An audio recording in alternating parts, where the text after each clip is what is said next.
Nahuli na ang dalawang suspect sa pagnanakaw sa isang obra ng national artist na si Fernando Amorsolo. Matapos ipasuri sa pambansang museo, kumpirmadong ito ang nawawalang painting. Nakatutok si Mariz Umali. Halos sumabog ang cyberspace sa reaksyon ng mga netizen nang mabalita ang nawawala ang 88-year-old painting na Mango Harvesters ng pambansang alagad ng sining na si Fernando Amorsolo. Ipinenta ito noong 1936 at pagmamay-ari na ngayon ng namayapang si Ramon Hofileña.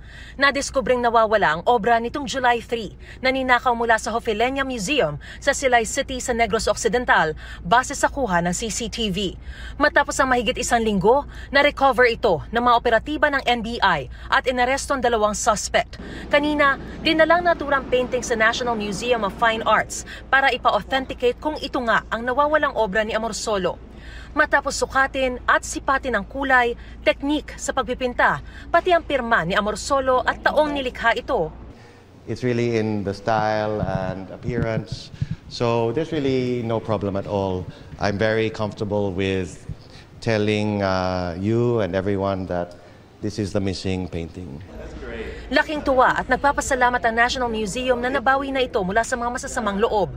Binigyan na rin ng National Museum ng certification ng NBI na nagpapatunay na ito ang nawawalang obra ni Amorsolo na may estimated value na 8 to 12 million pesos. Every theft of an artwork, lalo na from a museum or from a public place, it's really the loss of our heritage. So it's a loss for all of us, lalo na itong mga art historically significant pieces like the work of our first national artist, si Amorsolo. Ang painting nakatakdang isauli sa may-ari. Dinala naman na ang dalawang suspects sa Bureau of Corrections at in-inquest.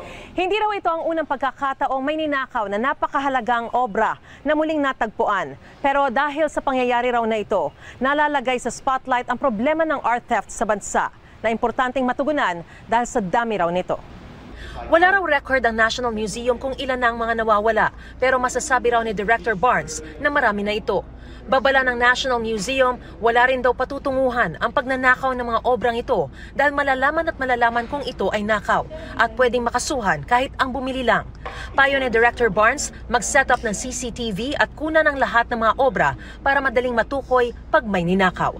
Para sa GMA Integrated News, Mariz Umali, nakatutok, 24 oras.